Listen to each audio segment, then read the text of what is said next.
Black Solidarity Forum at Medgar College. In a little while, the director of the Caribbean Research Center and our provost will officially or most properly welcome you. In the meantime, let me say that I'm delighted to look at the audience and see so many of you have made the trip here today to participate in this event. Thank you very much. Let me just give you a rundown of what the program will be like. We will have welcome remarks by the Executive Director of the Caribbean Research Center. Then we will have a statement from our Provost, Dr. Antoinette Coleman. Then we'll honor the founder of Black Solidarity, Dr. Carlos Russell. I think I just saw his son walked in. Nice to see you. And then we would have some musical rendition in honor of Dr. Russell, then a poem, then a statement from his son, Khari Russell, about his father. That will be followed by the main discussion that we hear tonight.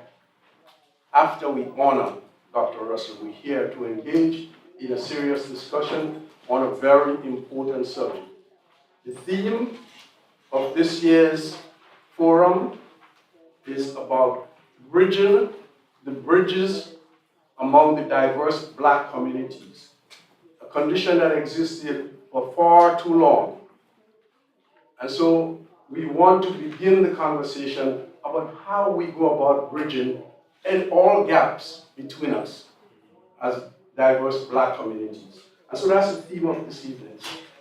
Later on, after the honoring of Dr. Russell, I will introduce to you the members of the panel, and we would continue. Each member of the panel would make a statement for about 10 to 12 minutes. When all four are completed, we would open up to the floor so you may ask questions and make statements. This subject is something that concerns all of us. None of us are any pro-expert on it. We all have to manage somehow to bridge those bridges. And that's why we're here to start the process this evening. So at this time, I would like to invite to the microphone the Executive Director of the Caribbean Research Center, Dr. Ken Irish Bramble, to make opening remarks. Dr. Bramble.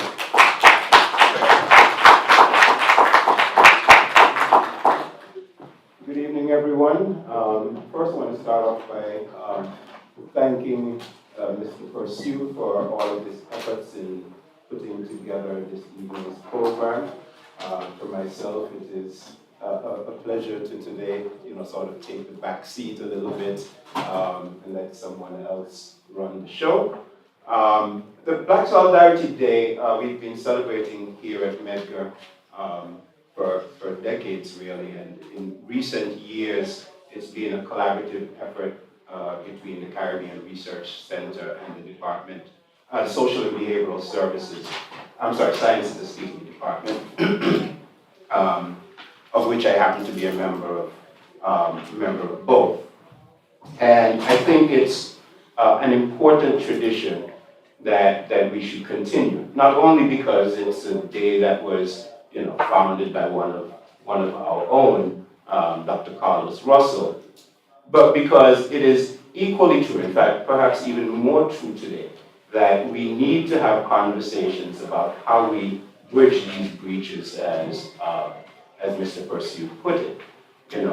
When we look at the history of our common struggles, and I truly mean that, common struggles, our struggles through colonialism, through neo-colonialism, our struggles through divide and conquer politics, right? It was equally true back then that we needed to support each other in our various manifestations of that struggle. And it is equally true today. And I think this is an important time, I think, in many ways, I think it's a pivotal moment in the history of people of African ancestry. When you look around the world at the politics taking place around the world, you see that in Caribbean, for example, whereas the federation experiment may have failed in the 60s, you increasingly see that Caribbean leaders and Caribbean people are coming to understand the importance of working together, to becoming a collective unit, to putting aside the small parochial differences that separate us, and that those things don't matter so much. We have more in common than we do in terms of differences. Likewise, when you look at the African continent, right, when you look at modern African politics, it is encouraging to also see that conversation taking place at the leadership level and at the grassroots level, right?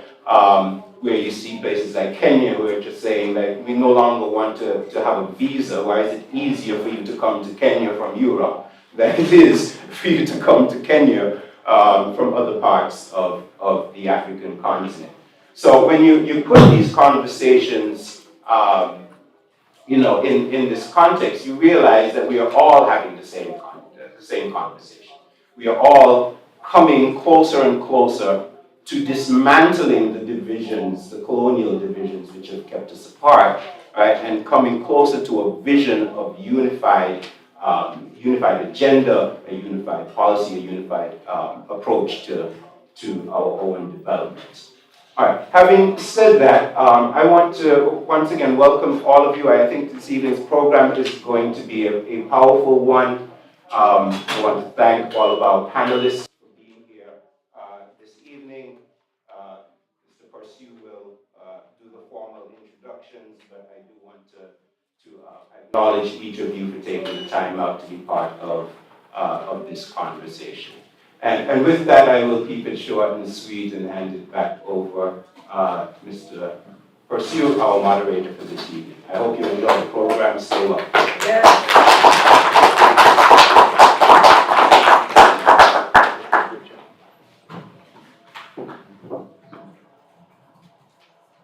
Thank you, Dr. Irish Bramble.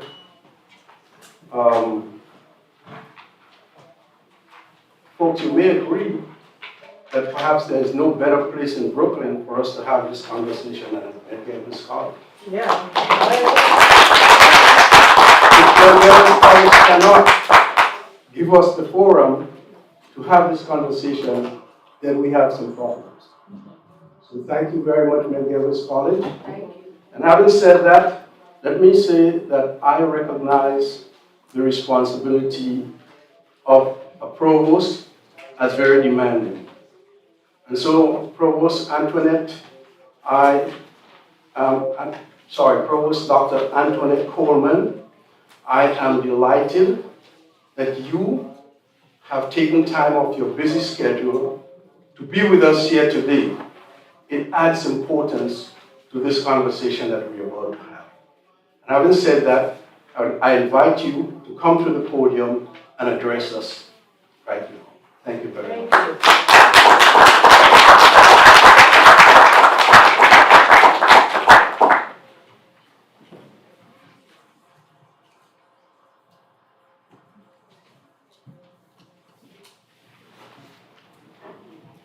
Thank you, Ambassador Pursuit. I must give you honor for the titles that you have held. And thank you, Dr. Irish Bramble, and all that are attending tonight, especially if we have any elected officials, any special guests, and of course, our Medgar community. Thank you for attending. When I first received this, and the president received this, we were asked to not only welcome you, and so glad that you are here at Medgar College to listen to all and everything that will be said about Black Solidarity Day. We also wanted to just say that Medgar College is about closing the gap among people of African descent. We are all one people, and as we grow in numbers, we can't think about, well, who I am, but who we are. And that's the promotion here at Medgar Evers College. The Caribbean Research Center is probably a center that I may push a lot because we need to do, in terms of Black solidarity, we need to do the research on ourselves. We need to define our agenda. You know, politics, what do they say? It's always local. So we are the local ones that should be driving the agenda about how we work together, about how we act together, and about how we see each other. When I sat next to a person of color, of African descent, I just think that's my brother or sister. I think that's someone that we lean on. And here at Medgar Evers College, we hope that we are raising our young people in an environment of education, but in an environment of oneness, to work and to achieve as a race of one. Not a divided race because I'm from here and you're from here, but of oneness. Understanding that there are differences, understanding that those differences are really uniquenesses that we can share between each other. So, as we listen tonight, I hope we will have our listening ears on to see about how we can honor Carlos Russell for his vision, that we carry on that vision and we see each other as one people, as one people. Thank you so much for the opportunity, and I'm going to have my listening ears on. Thank you.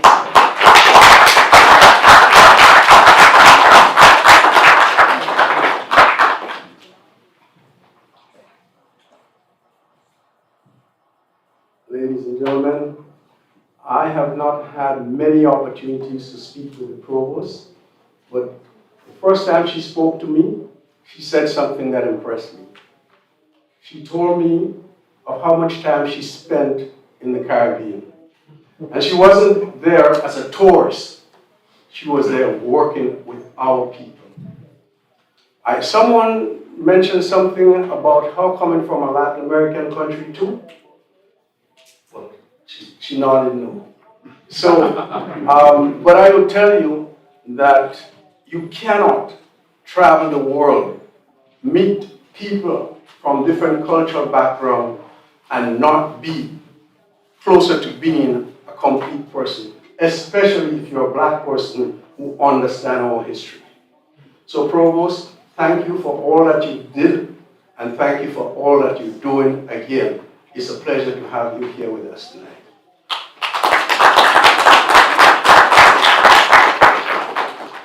Folks, we are now going to go into the honoring of a very special man. I was fortunate to be Dr. Carlos Russell's friend. We came from a similar background. Both of us represented our countries at the United Nations, and then we met here again at Medgar Evers College. Let me just put it this way. Dr. Russell would be the person to say to you, it is better to light a candle than curse the darkness. That's the kind of man he was. Give him a round of applause.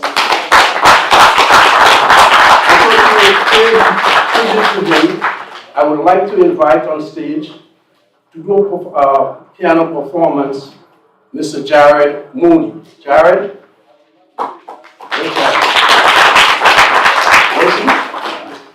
In the bathroom. All right. So I hope he hurries up. But in the meantime, we have a distinguished poet among us here. a man who I listen to and I've been really educated and entertained from his spoken words, and therefore I'd like to bring him on stage now to speak to us. My friend, Professor Wayne Russell. Professor Russell.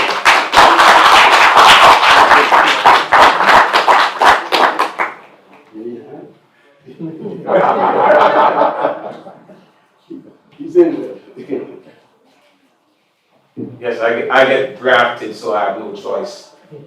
Not that this would be my priority. My name is Wayne Russell, math department, but I'm also a poet. I'm going to need some energy from you.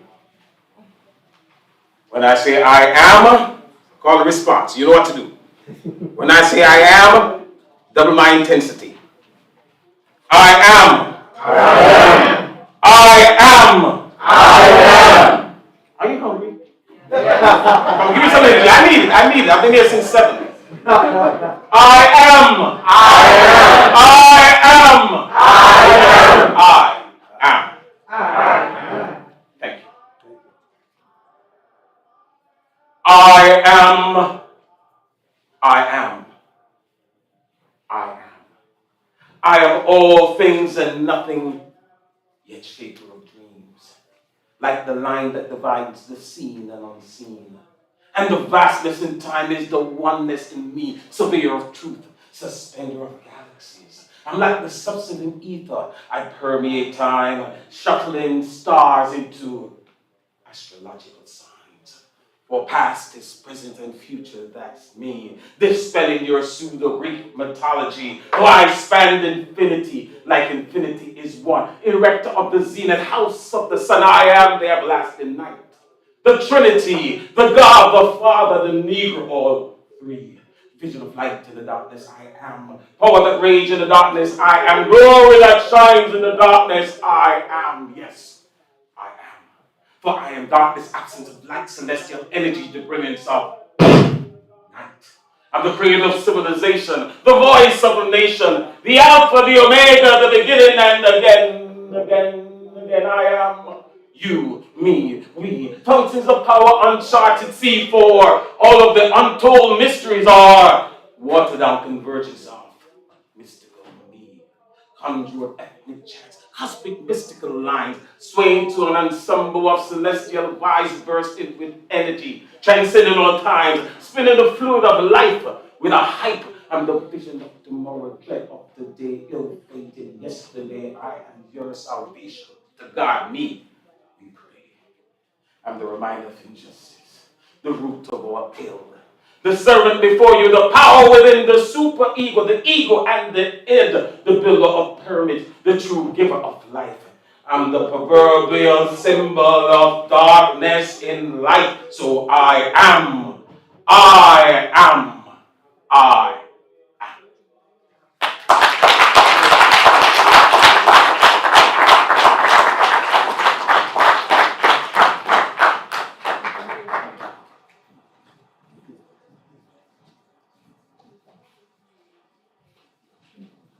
Folks, you will not doubt the talent we have here at Medgar College.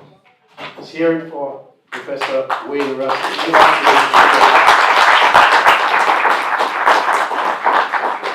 All right, I see that Jared isn't back yet, so we're going to continue the program.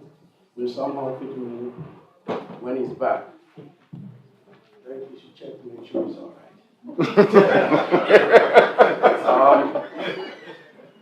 It's what family does, man. So at this point, I would like to invite to the stage to speak to us about his father, a beloved son who wants to talk about a beloved father. I invite Mr. Khari Russell to the podium to speak about his dad. Khari.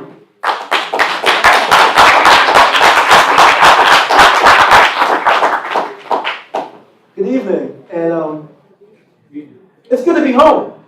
I'm seeing faces. I am a child of Medgar, And I actually worked at Medgar College for 9 years. So I am Medgar's in my blood. Now, I was asked to talk about Black Solidarity Day and my father. And what I'm going to talk about is Black Solidarity Day and some of the conversations I had with my father around it. And, because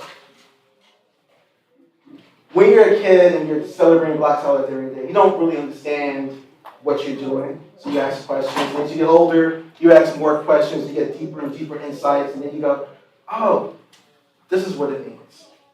Now, first off, why did my father call it Black Solidarity Day? And this is important because we're at the Caribbean Research Center at Medgar College, and there's something you have to understand about my father. My father was Panamanian, but his ancestors came from Jamaica, Barbados, and French Martinique to build a canal, and then he came here. One of his very first experiences, he told me, is that when he came here, he was in Chicago, and he saw Emmett Till's body. That is what radicalized him, as he said. Another story he tells me about, which further radicalized him, he had a white friend who was being ordained a reverend. And they were leaving Chicago to go to his friend's ordination in Ohio. They have his friend's wife in the car, obviously at that time a white woman. So it's 2 black men and a white woman. And as they're traveling through Illinois, they get stopped repeatedly by the police. Finally at the border, a cop tells them, "Nigger, if you cross that line, we will kill you." This is the world he lived in. This is the world of the civil rights movement, the struggle that radicalized my father to take that step forward. So he turned around. Now, my father worked with Dr. King on the Poor Rights Campaign and various endeavors. And I asked him, why Black Solidarity? What made you decide to do this? And he stated that, and I have notes, that King's method of nonviolence sought to reclaim the humanity that was taken from us. See, in order to oppress someone, you have to dehumanize them, demonize them, make them less than. And then when you terrorize them, it's justified.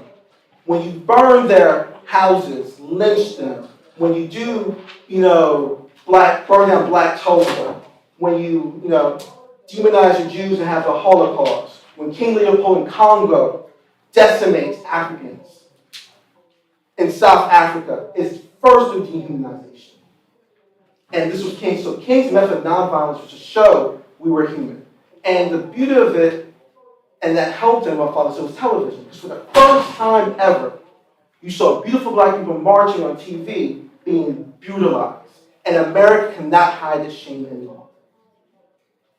But the problem with that is fundamentally, he said, that while there are people who will always accept the humanity of every single living person, there are people in power who would never accept our humanity, who would never accept our dignity. And the only way to have forward progress is to continue this war. We call this a civil rights struggle, but it's a war. It's a war for America's soul. We see today. It goes back and forth. So it's okay. So what was the next step? He goes, well, I thought about the Haitian Revolution. He goes, and I hate to say this. He goes, he quoted the last quote. He goes, niggas are scared of revolution. He said, Black folks are not ready for that. I said, okay, so what made you think? He goes, I saw this play. And the play's name was Ydanis Rodriguez, a dramatic piece, A Day of Absence. And he said it was my eureka moment. In this play, all the Black folks disappeared. And he said, what if we stayed home for a day?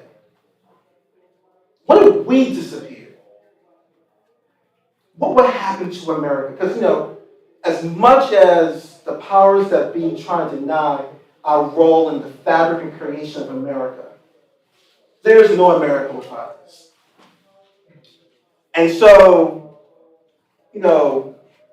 me being his son in many different ways. And I said, okay, let's do the math. And he's like, yeah, let's do the math. And so in doing the math, in today's numbers, just so you can see the importance of our power, we represent on a yearly basis 1.5 trillion. Think about that. That's not just selling, buying, that's what we create. You break it down further. My father's like, always telling me, do the math. It's $3.8 billion a day. That is what we generate. So imagine if all the black folks from one day disappeared. And when he means black, because like I said earlier, my father's from, is of Caribbean descent, comes from Latin America. For him, the struggle was for Black Solidarity Day was to be exported everywhere where black people were. Because, the genocide in Congo is just as important as the police brutality in America, and they're entwined. If they're not free in Africa, we're not free in America. If they're not free in Colombia, we're not free in America. So this is where, so going back to the numbers, $3.8 billion a day. And that's just the immediate effect. Now, we're here at Medgar. Now, let's imagine the teachers weren't here. No security. Then that means the school doesn't function. Then that means CUNY doesn't get money. And it has an ancillary effect. School shuts down, goes builds up and builds up. And he said he wanted it before election day because that's a shock to the system. And then, so we're having more conversations. And I go, all right, so tell me more. He goes, sometimes people get it confused. Black Solidarity Day is supposed to be a culmination of a year-long strategic policy where we are working together to organize and mobilize around key issues nationally, statewide, and then locally. It's not just like, hey, we're here. No. From the day after Election Day, what did we win? What did we lose? What do we have to gain? How do we mobilize and get that? Because he says many people fail to realize that you can have a federal office or a president or a mayor or a governor pass policy that benefits us. But if the people below do not have that same vision, they corrupt the policy. They take the money and make it go elsewhere. So we have to constantly be engaged in the system. So, I'm a kid, and I go, well, Dad, this is before I could vote. Well, voting doesn't matter. And he looked at me, he was just, if anyone knows my father, he has a deep laugh, ho, ho, ho. I can't imitate it. So he laughed, he was like, and he goes, if voting didn't matter, Medgar Wiley Evers would not have been assassinated. He goes, if voting didn't matter, we wouldn't have the Voting Rights Act. If voting didn't matter, there wouldn't be, in Mississippi, one of the largest black populations in America. In fact, it is actually the largest black population in America, with no representation on any level. He says the problem is we don't vote enough, we don't vote consistently, and we have this idea that voting doesn't matter. Well, if you think voting doesn't matter, then you don't care that the oppressor has his boot on your neck. So you might as well love it. So, I'm 16, I'm like, okay. Learned. From that point on, I voted in every election, every day, from just Now, once again, let's do the math. Why election day? Blacks in America represent a significant population in 15 states. As you were telling me. If we were to organize in those 15 states, we would have 30 senators. Think about that. There's only 100 senators in America. He was like, the White House would have to come through us. Because those 30 states, Mississippi, New York, Texas, Florida, California, what if we were to organize with our Latino brothers, with the white radicals like John Brown, and say, until everyone is equal, no. So this is where he came up with this. This is why he did it before, this is why it was before election day. So that we organize, and tomorrow we vote. And then he will give an example. So he'll say things like, He worked in David Dinkins' campaign, and then when David Dinkins ran for re-election, he lost by, John, what? Two city blocks? Something like that? 50,000 out of 3 million. Citywide, second time. And what did we get? Giuliani. And I can tell you as a black youth living in Giuliani, woo! Woo! Yeah. I have some friends who have some scars from there. But see, so once again, voting matters. We get Giuliani. We get Bloomberg. We get Trump, who got 3 Supreme Court justices in. Think about that. 3. These are permanent seats. So, a little bit about me. Like I said, I worked at Medgar. I'm a graduate of Johnson C. Smith University, and I recently got my MBA from the International Institute of International Marketing Design and Development in Lausanne, Switzerland. And at my commencement, a conversation my father had finally hit. And these are the closing words I'm going to leave you guys. He would tell me to be good and kind, but not nice. And for the longest time as a child, I'm like, isn't it the same? He's like, no, it's different. And I finally realized what he means. See, nice people allow oppression. Nice people say it's not me. Nice people turn the other cheek. A good person doesn't. You can be good and kind. A good person understands, as he says, that they're not going to see the mountaintop. Dr. King knew he wasn't going to see it. It was in his last speech. Malcolm X knew it. People there tell you when Malcolm X saw he opened his arms. Medgar Wiley Evers knew it. He would say, have we become complacent with our place? Have we been satisfied by what we've been given? And is it enough for our children? And that is a problem in question of today. Are we satisfied with what we're given? Are we going to be good and kind people who fight the struggle?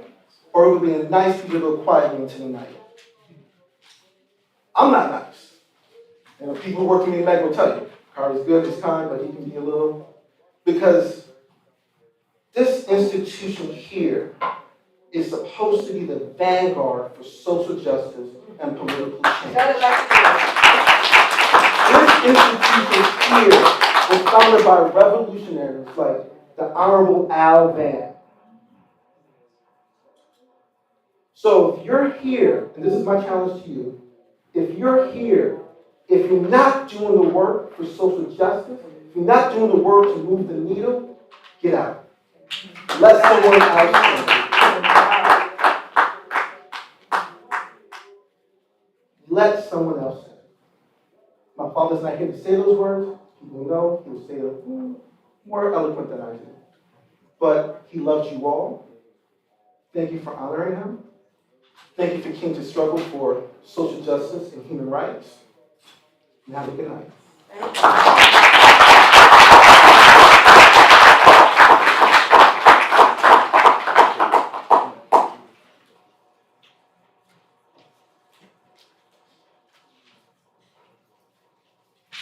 Thank you, Khari.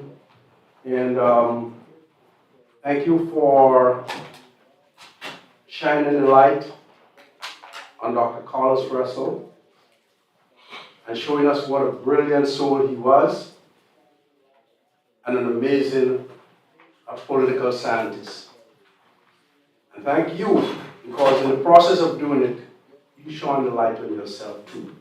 Congratulations. Thank you for being here.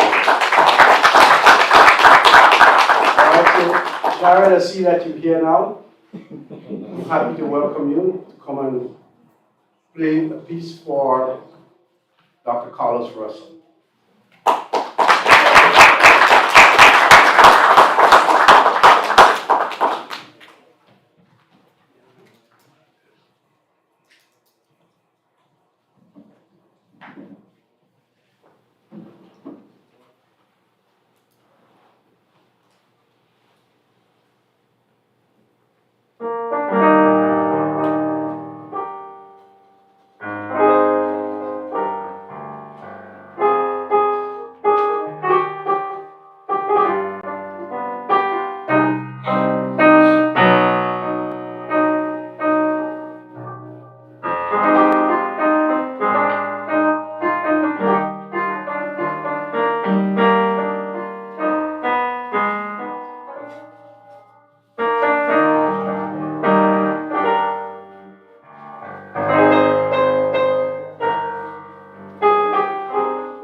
Let's hear it for this young man. He's only 16 years old. I've been listening to him play the piano since he was 8 years old. When he was 7 years old, his older sister would be taking piano lessons, and he would hang around. And I know that because he's my nephew. And I should tell you, before I even just said, he would hang around, and after his sister's lesson is over, and the teacher left, he would just go on the piano and play everything that she taught her. She was struggling with it. So right now, we have our own teenage band. We bring together a number of talented teenagers, and the oldest person in the group is 16, and the youngest is 10. And we have performed at the African American Museum in Hampstead. We performed in churches. We performed in my backyard. And every time we perform, people marvel at the talent of this young man. You haven't heard the half yet. What you heard in the beginning was Louis Armstrong, What a Wonderful World. And then this piece, A Ragtime. And he, at age 10, wrote his own composition called Red Tuxedo. And he played here at the auditorium when the Prime Minister of Trinidad, Dr. Rowley, came. That's a little boy that played there. So congratulations, Jared.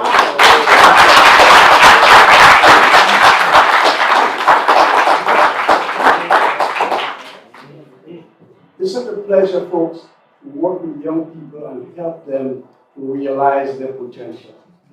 I cannot think of anything that I do better or enjoy more than working with kids. My 17-year-old granddaughter played tennis in the Australian Open, in the US Open 3 times, in French Open, and in Wimbledon.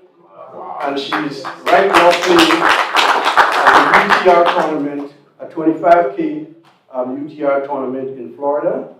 I have 2 13-year-olds who's right now, they left school to go down to Barbados to play in their first International Tennis Federation tournament. And Gabby, where's Andre? Andre Burton's daughter, she won her first ITF tournament 6-1, 6-3. And my other granddaughter, Ashley, my son's Jay daughter, she got a bye in the first round, and then in the second round, she just won 6-4, 6-3. So these kids are making me so proud. So I'm looking forward to spending more time with them because they're the future. And as I listen to Khari, what crossed my mind is the battle that lay ahead for them. And I wish I could live to be 500 years to help them, because they're going to need all help. And when we do these kinds of programs, is to appeal to our consciousness to be ready to support our young ones, to be ready to make a difference. I see several of my former students in the audience, and I want to thank you guys for taking time to show up. Thank you. I see my friend Leslie from Sierra Leone, wonderful lady. Thank you for showing up too. So at this point, I would like to invite the members of the panel. I'm going to do a brief introduction of them and ask them to come and take their position on the stage. Now, I should apologize for something. We are supposed to have the Honorable Ydanis Rodriguez, the Commissioner of the Department of Transportation, with us here tonight. But about 2 hours ago, I had a call from his office that said something came up, and he was sorry that he couldn't make it. I was told that Mr. Leon Haywood, Deputy Commissioner, will be here to speak on his behalf. Is Mr. Haywood here? Somebody told me Mr. Haywood. Thank you. So, Mr. Haywood, by way of introduction, let me just say, first of all, invite you to come up on the stage and take a seat.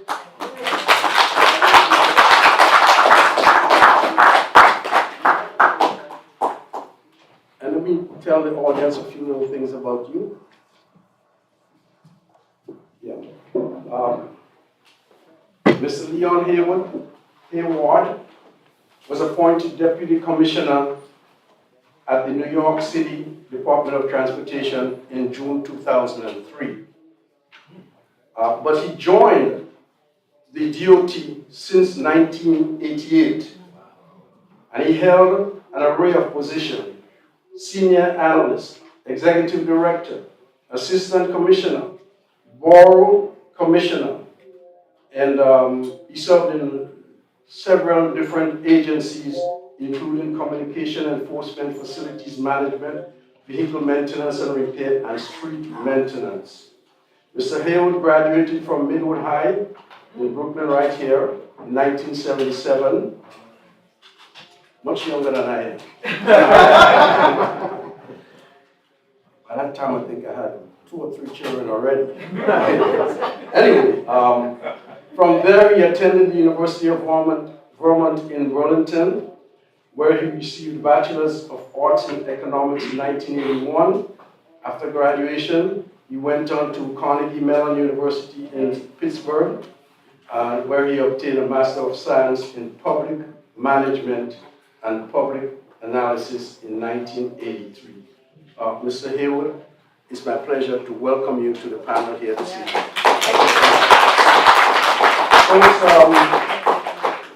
The next person I would like to introduce, let me put it this way. Several years after graduation from Medgar College, I received a call from her asking me to do her a big favor. And I said, of course, you know I want to turn you down from doing a favor. What is it? She said, I'd like you to walk me down the aisle on my wedding day. I was so touched. I consider her to be a very special person. Mrs.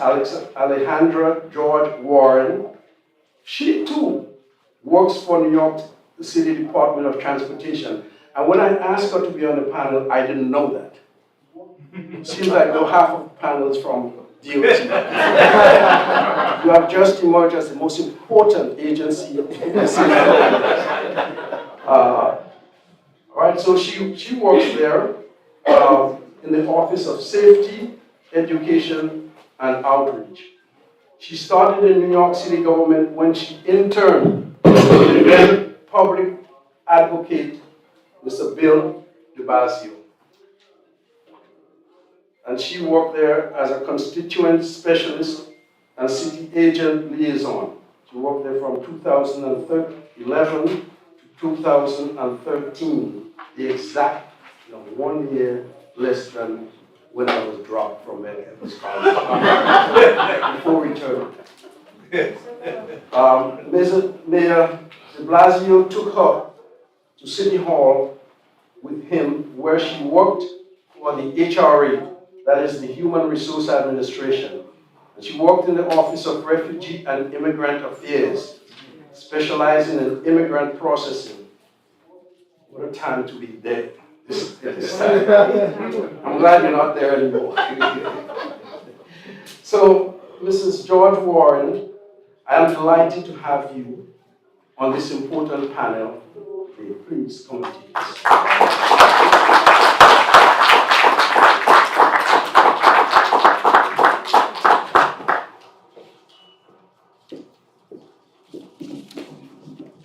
And just by the way, this is our first time meeting. Yeah. Actually, no. Please introduce yourself. I look different. I'm so happy that you sit next to her. So am I. So, about 15 years ago, ladies and gentlemen, I was asked to serve on a committee that traveled to different African states annually to hold roundtable discussions with former Democratic heads of state. And I was authorized to take 5 Medgar students and 1 Medgar professor with me. I selected as the professor Dr. Sikuru Fadairo. Dr. Sikuru Fadairo is a full, well, let me tell you why I took him. He is from Africa. He was involved in politics in Africa. So I wanted somebody next to me that could guide me in the slippery slopes of politics in Africa. So Dr. Sikuru Fadairo is a full professor and chair of the Computer Information Systems Department here at Medgar College, CUNY. He has been at the college since 1987. My friend, Dr. Fadairo, it is a pleasure to have you, sir, on the panel this evening.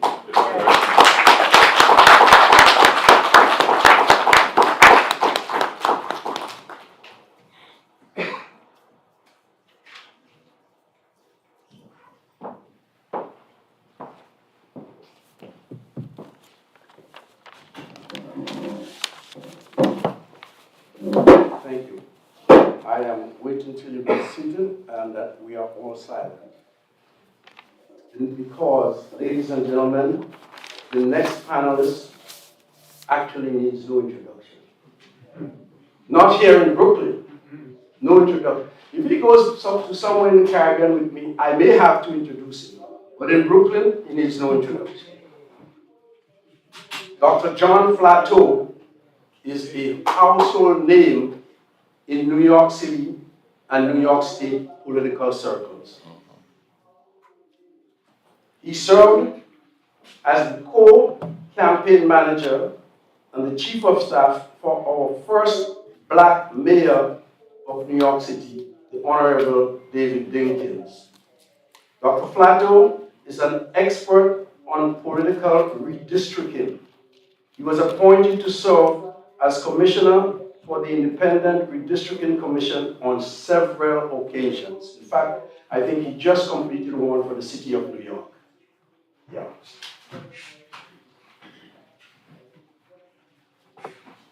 Dr. Flateau is currently the executive director of the Du Bois Bunch Center for Public Policy right here at Medgar College, CUNY. Dr. Flateau, it is my special delight to welcome you to the panel here this evening.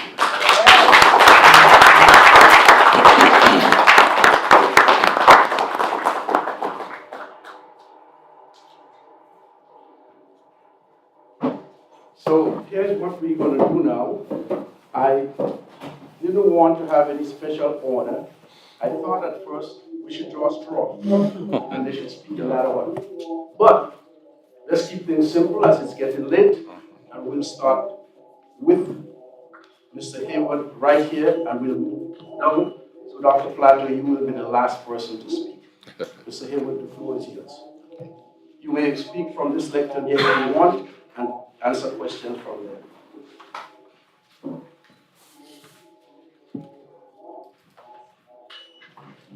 So, good evening, and thank you, Ambassador Eugene Purcell, for moderating this important conversation. My name is Leon Hayward, Deputy Commissioner for Sidewalk Inspection Management at the New York City Department of Transportation. I'm honored to engage in this dialogue facilitated by Medgar College and the Caribbean Research Center, shedding light on how we can forge stronger connections with historically underserved communities, particularly the vibrant Black communities in New York City. I want to thank Medgar College and the Caribbean Research Center for hosting this important conversation, and to my fellow panelists who tirelessly commit themselves to bridging gaps, ensuring our communities access to resources, and support the rightful we deserve. I know you were expecting to hear from Commissioner Rodriguez, who was to provide you with a perspective of the Afro-Latino community. Unfortunately, he was called away to deal with a pressing DOT issue that requires his attention. As the highest ranking African American in leadership at the 6,000 employee agency, this issue is near and dear to my heart. I was born here in Brooklyn at Kings County Hospital and grew up in Bed-Stuy. I was bused from PS 304 in Bed-Stuy to PS 152 in Midwood, Flatbush. From there, I went to junior high school 240, Khari, and then to Midwood. I left New York for undergrad and grad school. As was said, I attended the University of Vermont for undergrad and Carnegie Mellon for grad school. But there was no doubt in my mind that I would return to New York to serve in some capacity. So it's personal for me to ensure our city is effectively serving the diverse communities that make up Brooklyn and beyond. As we all know, this engagement is near and dear to the Mayor Adams' heart and is key to advancing the goals of improving our transportation system, promoting public safety, fostering equity across communities, and protecting our quality of life. This has been Commissioner Rodriguez's mantra during his tenure at the agency, and we have seen our community engagement efforts redouble during his leadership, where he has created the first ever Commissioner in Your Borough series, where the Commissioner and our team visit an area of the 5 boroughs each month to discuss issues, projects that the city is undertaking, and engaging with stakeholders in non-traditional ways to ensure all voices and perspectives are heard and the needs of all communities are met. One additional way we're doing this important work is truly prioritizing our NWBE contracting and diversifying the agency to better reflect the city we serve. Since Commissioner Rodriguez began this tenure, NWE contracting has soared from 8% of total expenditures to 24% in just 2 years. And while we have 2 people on the panel from DOT, we have the 3rd person from our agency, Carlos Bannister, who has been the person to go out and make these changes in MWBE area.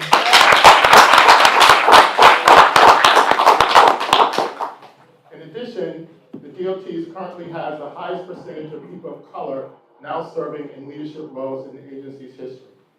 These efforts are not just symbolic, they are integral to rectifying historical wrongs and ensuring our city works for all communities. As we embark on this Black Solidarity Day celebration, let's embrace the opportunity to bridge gaps, foster understanding, and contribute to the collective progress of diverse Black communities. Thank you for being part of this essential conversation. I look forward to a robust panel discussion. Thank you.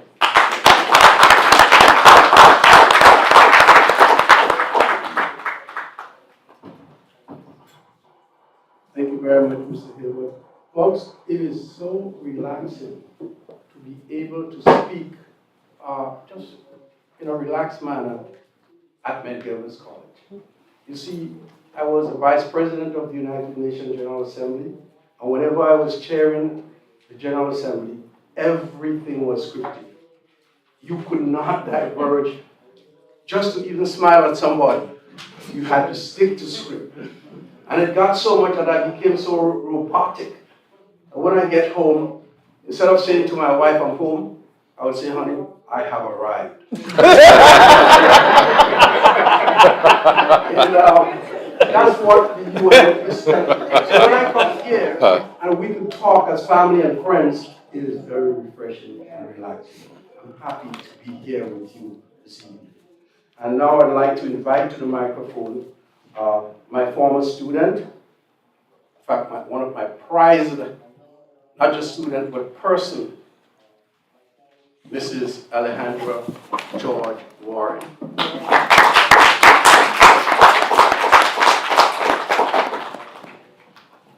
Pleasant good afternoon, everyone. Privileged to be here. Assistant Commissioner Hayward, I promise we did not plan this. I promise. It is good to be home. It is good to be home. You know, when Professor Busu contacted me several months ago and said, Alejandra, I have a favor to ask. You know, for Professor Busu, I would try to walk on water. I really would. I said, Professor, oh, anything. He said, okay, so you'll be in a panel. I said, He said, yes, I am. You'll be in a panel. And I thought about it and I said, you know what, if Professor Busu believes I can do it, I can. Because he has never let me wrong. And when I looked upon what we were speaking about today, bridging the breaches, I looked it up because I wanted a little direction. So I got the dictionary's definition of breaches, and it says gaps in wall, defense, or barriers. And I thought about us and I said, I can do this. As everyone can tell, I'm from the Caribbean. I'm from Trinidad and Tobago. Feel free. TNT. But what is not obvious is that I'm Venezuelan born. So I'm also Hispanic. So may I have no open Hispanic than me. You could not tell. Everyone wonders, maybe her mother saw a telenovela, she just gave her that name. I was actually born in Venezuela and she was from Trinidad. At the age of 21, I came to the United States of America. And 6 years later, I had my son, my joy, pride, and my heart and flesh. And I decided I needed to stop having jobs, I needed to get a career. And I came to Medgar College to get educated so I can get a job. And I got educated to navigate my life. This is home. This is the foundation. The very first class I walked into, my professor by the name of Dr. Adesina. Remember him? Yes. I'm bringing back memories, and he said, "Welcome, my sister." And I knew I was where I needed to be. After getting accepted by John Jay and other colleges, I was home. So coming back here is indeed a pleasure and honor, and I humbly thank everyone who's sitting in the audience here for listening to my little voice, because I'm sitting among illustrious men who have made their mark in time, in city agencies. But God has placed me where I am to do my little part, and I humbly will do it.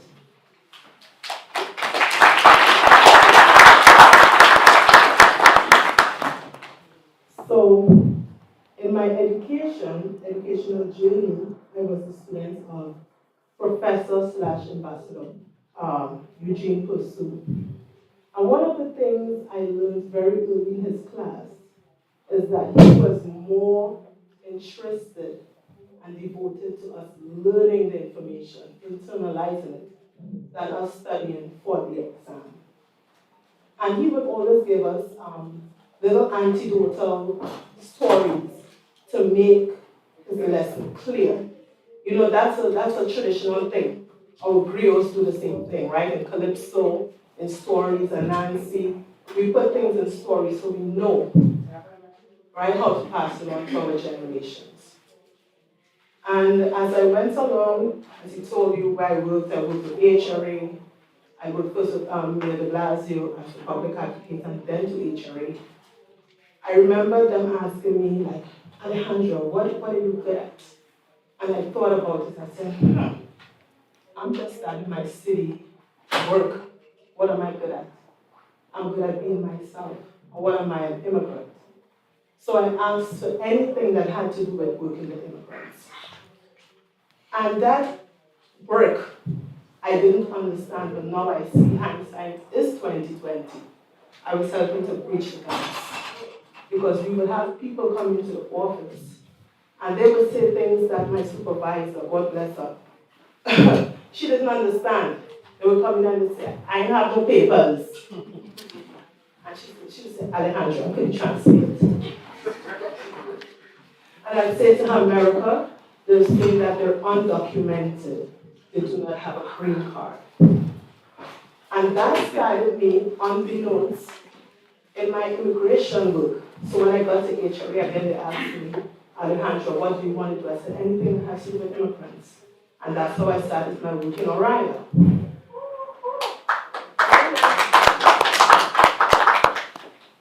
Now, as people of color, we have common obstacles.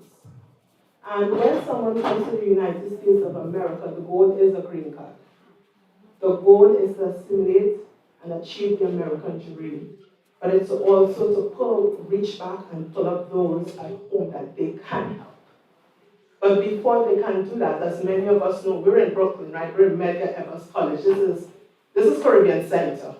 So if you're not first generation immigrants, your aunt, your uncle, your grandma, your great grandmother, somebody came from some other island somewhere else. And you know what the struggle. You know what it is, many of us had to work our way to where we are now, right? Some of us are sitting here and we're educated because we had an ancestor that sacrificed. And we, as first generation Americans, we have to bridge the gap for our children who are now Americans and teach them the old ways. And in thinking of today's program, bridging that gap, I always think about food. I don't know if anybody's as greedy as I am, but I eat. And one of the things that I have learned that has helped me to bridge gaps with persons within the diaspora is food. We eat some of the same foods, but we call it by different names. Right? Yeah. Anybody know what's cuckoo? I'm seeing hands going up. Right? So everywhere I go, I try to break bread. So everywhere I go, Commissioner, don't penalize us, but we have a party throw. Because we must have the plates and cups, and over the food, we sit down and we talk about our differences, and we talk about our similarities. And we realize that we have more in common than we have in differences. So sometimes, we're going along in this life, and we don't know someone who's sitting next to us, a brother or sister, looks just like us. But if you strike up a conversation about some good food, all of a sudden you realize you have something in common. As we go along in this journey called life, each one has to teach one. Each one has to help one. Each one has to show one. And I see that as my job. That is what I have been purposely put here.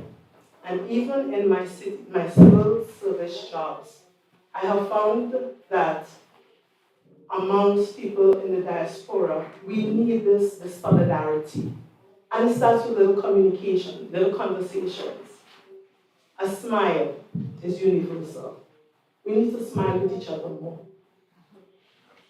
We need to say good morning more. Let's start simple. Let's break bread. And then you will realize that, you know what? Brother or sister, are you voting tomorrow? I've been accused of making everything political, and I tell them everything is political. This is the reason why our communities have been disenfranchised, because we've gotten to believe, just like Mr. Russell here said, we've started to believe that voting does not matter. And then I tell them too many people have died for us to have the right to vote, for us to think that it does not matter. And it starts at home with our youth. I have a 17-year-old son, and I tell him every day that he is lucky to be where he is today, but do not take it for granted. People died for the things that he's enjoying. So the breaches in our community really starts off with misunderstandings and stereotypes. We need to understand that we are one. We might eat food that look a little different, but a lot of our food came from slavery. How many people enjoy the pickled pig feet? In the Caribbean, we call it sauce. And the reason why we enjoy these things, a lot of these things, is because we got what was no longer wanted, and we made it into delicacies. The breaches, some of them are invisible, and some of them are created by us because divide and conquer worked. Light versus dark, educated versus non-educated, right? Talented versus untalented. But I believe in the hallowed halls of Medgar College, a lot of that has been dispelled. When I walk through the doors of this educational facility, I can tell you guys I gained family members. And I gained knowledge that has taken me to where I am today. Each and everyone who's sitting today in this auditorium, you are charged to help pull someone up. No one here is sitting too low to help somebody up. Sometimes we think we need to have a big title. No. Sometimes it's as simple as giving someone something to eat. Sometimes it's as simple as giving good advice. Professor Pustu is one of my mentors. I look at him as a father. As he said a few moments ago, he walked me down the aisle last year. Now, this is a little black girl who grew up without a father. And to walk into Medgar College, I gained a whole father and mentor.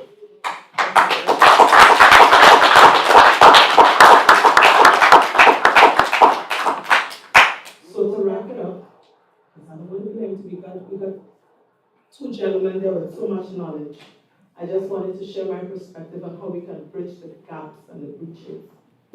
Let's love each other a little more than they told us to hate each other. I thank you.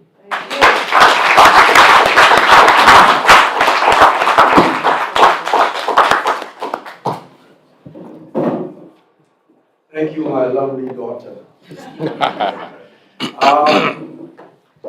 Folks, you see why why I asked her to speak on the panel. She has just lit not one, but 3 candles and never once cursed the darkness. Thank you very much, Ali. Thank you, Professor. Now, I'd like to invite my brother from the homeland. I was honored to visit Nigeria not too long ago. And when I spoke in Nigeria, I told them that I don't understand how they could call this the dark continent. I've never seen a brighter sun when I wake up that morning. Please, my friend, Dr. Fadairo.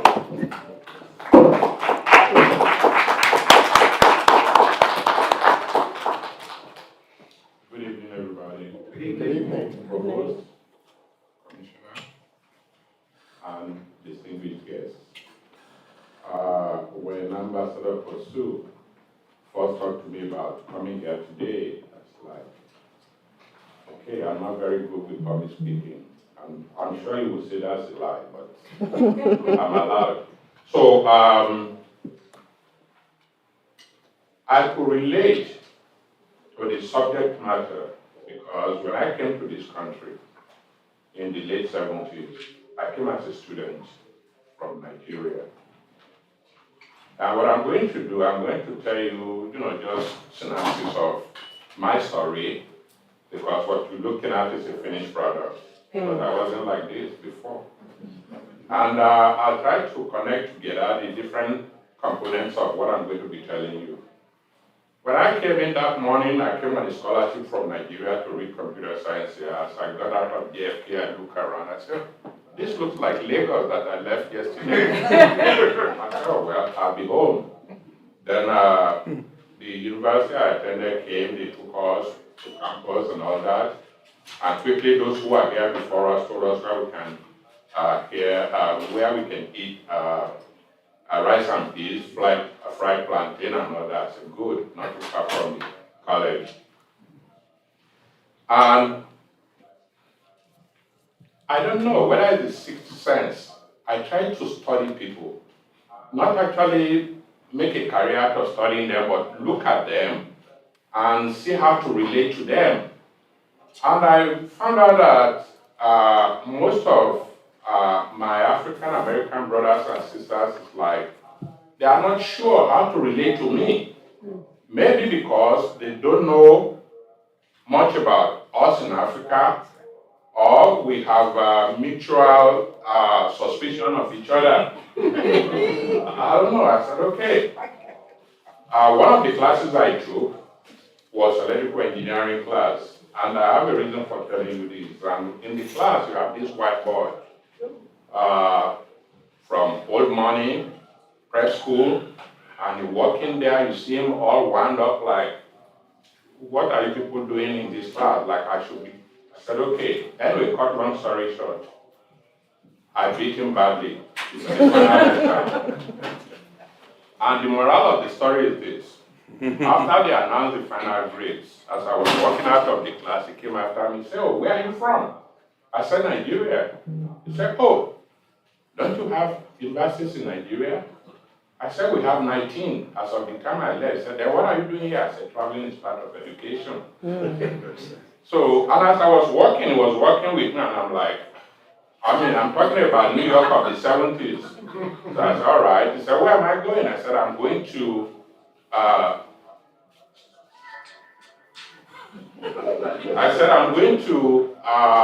Nigerian consulate on Lexington Avenue. And you will not believe, this guy walked with me to the Nigerian consulate. He even back,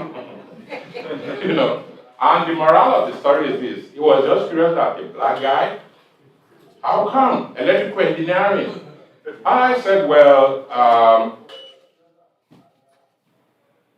you need to understand people. You just don't judge a book by its cover. Then thereafter, moving forward, all the universities I attended here have a bachelor's, 2 masters, 1 PhD. I never had one black professor. Not one. And that's what brought me to Medgar College. I said, where could I be?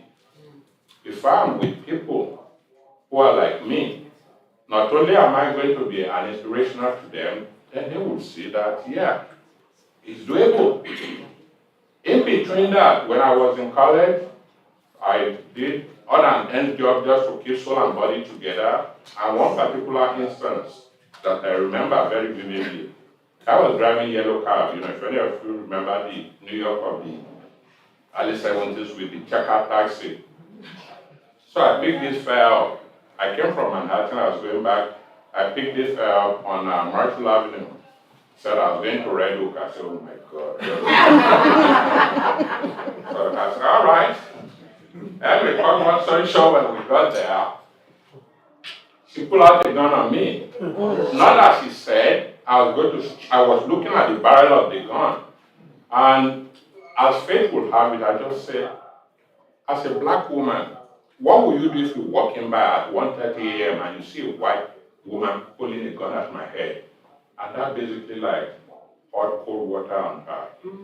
Then it's what she said after that I'm interested in. Say, oh, you freaking Africans come here, you think you're better than everybody else and all that. I say all this to let you know that we do not understand each other enough, that we become suspect of each other. Like, yeah, what's it up to now? Why do I have to be up to something? Can't just say that we are one and the same. Okay? If you look at Sierra Leone today, Sierra Leone was actually populated originally by slaves who are possibly taken from Africa. They said they don't want to stay here. And the same thing with Liberia. I remember when I was in Nigeria in 1977, when FESAC was coming to Nigeria, we were so excited. Oh, we want to see our African American brothers and sisters and all that. We were all hyped up. And usually when the record comes out here on Monday, by Friday is already in Lagos, because the plane will have brought it, and when you go to clubs, that's where you're going to be booging down and all that. So we were looking in anticipation that, okay, when I first came to New York, one of the places I visited was Apollo Theater. Because these are things that will be, just to tell you the feeling of Africans saying that, okay, we're going to see our, lost brothers and sisters and all that. But sometimes when things happen, you sit back and say, well, do they really feel the same way about me? But I've never let that deter me. Because if you look at the history of the world, it took Hitler and 4 of his people to turn the world upside down. So what I'm saying is you don't have to be 100, 200 or whatever. Each and every one of us should see each other in each other. We should see each other as our own brothers and sisters. Sometimes when I tell people that as of 18 something we have black senators, not one, not two, not five, not seven in this country. People say, what? I said, yeah, go and check. And I was somewhere when I said we had a black pope before. Thank God I know what I was talking about. Because somebody took out their phone and quickly checked. Oh yeah, true, 18 something. No, I said that because it appears we've become complacent. And we have false sense of security. Those that have gone to Africa have seen that, forget Tarzan. Tarzan is what Tarzan is. Okay, but most of the cities in Africa are just like New York, America, big cities and all that. And most of the time, like what Mrs. George-Warren just said, food, I try anything, at least I tried once. So I'm not afraid to, like, okay, what are my sisters and brothers eating and all that? And this is how we can build bond, to understand each other.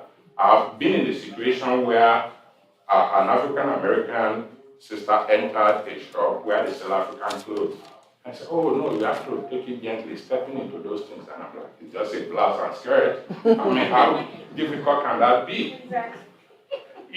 Like one thing the white man does is to partition us. Mm-hmm. And they did very good.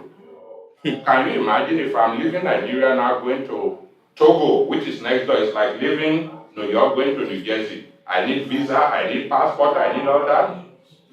And unless Africa actually change, there won't be change to black race anywhere in the world. In ascending order, if you have Colombia, you have Colombia? No, not Spain. Venezuela? No. They shared this thing with Haiti. Dominican Republic. Okay. After that, you take Haiti, Brazil, and America. That is in this, ascending order. That's why you have black populations. But I assure you, they are not even talking to each other. Okay? And unless we start to see each other as a replica, as an image of each other. Brother Pasu took us to Tanzania.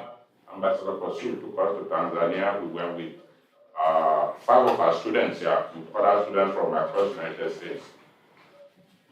And usually when we go like that, the following day, the United States ambassador always calls us for dinner.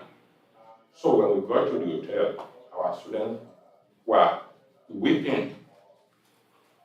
That is cry. And it's a cry of joy. They said, this is Tanzania.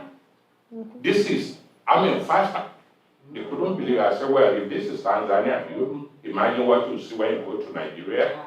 And I say that not with prejudice or with malice. But what I'm saying is, we are too quick to pack our bag and baggages. We're going to Europe, we're going to this. How many people here are saying, I'm going to Nigeria, I'm going to Ghana, I'm going to Togo? How many people? Okay? Yeah. So what I'm trying to say in essence, and I always tell my students, do not pass through school or college. Let the school or the college pass through you. Make friends. You don't have to talk to people you are comfortable with. Talk to anybody who will listen. Try to find out what makes them tick and things like that. But no. And what is actually bothersome to me, I look back, when I came here, when I saw what was going on, I decided, because when I was in Nigeria, I never thought black people suffer in America. Because the propaganda movies they show to us and things like that. But one day, my first semester, I said, oh, take me to Harlem. I've passed so much about Harlem. And I see people just standing outside around 10 in the morning. I said, what's going on? I said, something happened. He said, no, they are hanging out. I said, oh my God, who did they hang? So the guy laughed, he almost fell down. He said, no. He said, I said, what do you mean they don't have anywhere to go? They should be at work. He said, okay. And since that time, I started to look at the dynamics of things. Today, when I go into any office, I try to look around, how many blacks do we have there? What are they doing? Are they sweepers? Are they, gate man, this, that? How many of us are in high places? Yes. And until we change our attitude, that is until we start to work together. If you look at from the 60s to now, I wasn't here in the 60s, but I take the time to look at the movies, to look at the history, Malcolm X, Martin Luther King, Elijah Muhammad, Elijah Farrakhan, Louis Farrakhan, and the host of them. I listen to them. I look at where they are coming from. Because you see, one thing we don't have is a medium to basically push our own story. And I also find something out. Most of us that have made it, they think they are different. As far as the white man is concerned, we are all freaking like that. Okay. So when you look at all that, as an African, this kind of gathering is very important. An ambassador pursue. I hope this will not be the end. Yes. Okay. And to you who are still students and in school, you can form small communities, you can call people, you have a lot of people you can call to come and talk to you and things like that, find out about how things are done, and try to be part of the social fabric of what is going on in your community. Okay, because you see, if you become complacent, then they think you are not relevant. And I say this to say that all my children, I always let them know, yes, they have the pleasure of going to good schools. I say, don't forget you're a black man, a black woman. And at the end of it, you have to realize when other people go the other way, we go the other way because this is where we live, that's where they live. Okay? And I don't think anything is going to change anytime soon. But if you want change, you have to say, this is where we draw the line. And that's what I'm saying. When you have, I remember when I first moved into my first house in Queens, I won't mention the name, it was a guy was driving by commissioner, as a matter of fact, under Ydanis. As we are moving in, he said, hey, do not spoil this is something that I should not tarnish the image or reputation of that. So I try to be on my best behavior. This is a black guy saying that to me. He doesn't even know me. But just moving into the neighborhood, they think I'm one of the, So let's get engaged. I don't mean marriage. I'm talking about talking. Okay? Because I listened to something which I find to be very enigmatic. One time I gave my students break, and they are just sitting in clusters of this, and they are talking that, these African men, and they said our African men don't like us anyway, they won't marry us. Then I had to realize, what do you mean? Who told you that? Okay, these are the kind of ASA that people propagate. I follow the political history, as Ambassador Posu said. I follow the political history in the Caribbean. Ambassador Posu and Dr. Flateau knew when I ran for governor in Nigeria. I ran 3 times. Here I ran for city council in 2001. It's not because I want to be a politician. I just want to know how the system works. And that's very important. So that if I need to give guidance or anything, you see, if you are not part of it, you cannot make a change. Okay? Always, never say, what can I do? No. Be involved.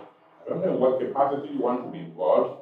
Let your children know that they need to get to know people. Yeah. Don't sit within your comfort zone. I went to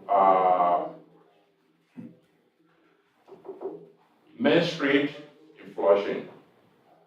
And when I saw the library, I thought it was a corporate office. Because actually when I got it, I said, I'm looking for the mail. I said, I said, why do you give us those picking holes in our neighborhoods called library? Without books, without anything. Yeah. You know why? When I came to this country, the Asians don't have any much in the Senate or in the Congress anywhere. Now they have 5 and they continue to go. When I ran for city council, people are like, I must be from another planet, and who the hell do I think I am wanting to run here?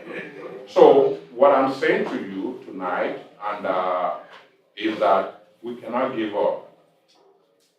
And don't forget that the legacy we could leave behind is to continue the struggle of those who fought very hard in the 60s and all that, so that we enjoy what we're enjoying now. You see, we shouldn't make any mistake that the white man will look for a way to change the dynamics of things, and they don't do it overnight. It could be 50 years plan, and they keep taking the fabrics away from everything that we've gotten. Look at Africa today. Africa has 55 countries. They have 33 central banks. How can you listen? Where your money in one place cannot be used in another place and all that. Most of the countries in Africa are using dollars. They float, they're using dollar as a measure of their currencies. The monetary world uses gold. America doesn't have gold. Britain doesn't have gold. We got gold from Africa. Okay. Now, but they want to tell you that nothing is happening in Africa. Of course, even in Nigeria, most African countries, they're doing kidney transplant. When I was home this year, I saw them build robots and all that. These are but you never see that. But let somebody fire one shot in anger. They say, yeah, they started killing each other again. Those people can't talk there. It's one tribe against this and all that. And like they said, they committed more crime against us. But because anytime we have a few dollars in our pocket, you think we are one of the boys. No. I always say that a white millionaire doesn't have to see a black person. A black millionaire needs a white man. Thank you very much.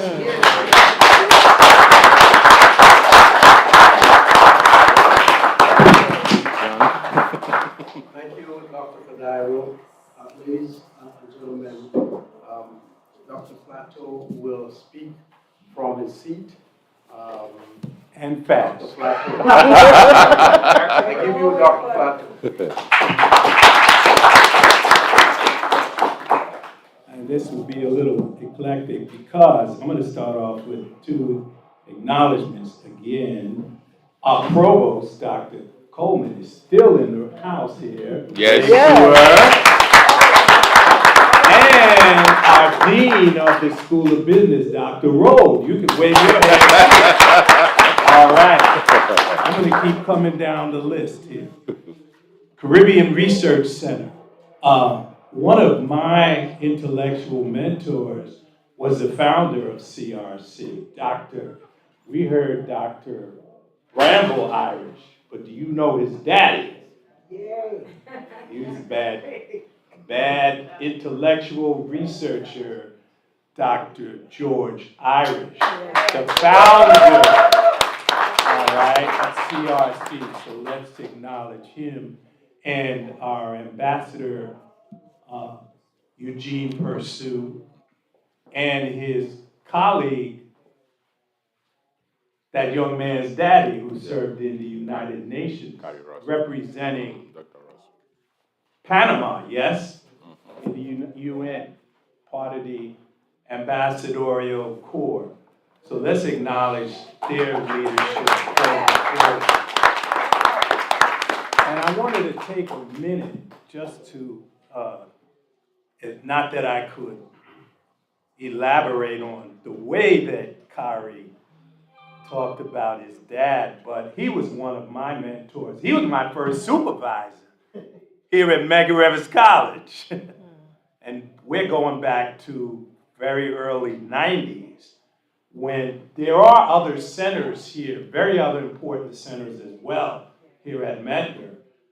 We've heard about our Center for Black Literature. We've heard about our Center for Social Justice Center, but also the Du Bois Bunch Center for Public Policy. And I was recruited here when the ambassador mentioned I came straight from one term for the first Black mayor of the city of New York, the Honorable David Norman Dinkins. We can give him A round of applause in that sense here. And we now have another African-American mayor in office. And you need to think about that. They can come and go. We have to be vigilant. We have to be organized. And we just can't put people in place. And then when you look up, they're gone. All right? That's institutional power we need to pay attention to. Tomorrow is election day. All right? So let's keep that in mind. Dr. Russell, he was also a human rights activist, a civil rights activist. He was a political strategist. He mentioned one of the founders of Medgar College, Honorable Dr. Al Van. They were very close. And I had the opportunity, I was a kid, I was still in college, learning campaigns and elections at their elbows of Honorable Al Van and Dr. Carlos Russell. So I wanted to acknowledge that. They were also both, you used that word, revolutionary, Pan-Africanist. If you had to come up with one word that we're really talking about here, it's an ideology, it's a philosophy. Pan, all African. We all came from one place. That's right. All right? And we've got to get back to that knowledge and that linkage there.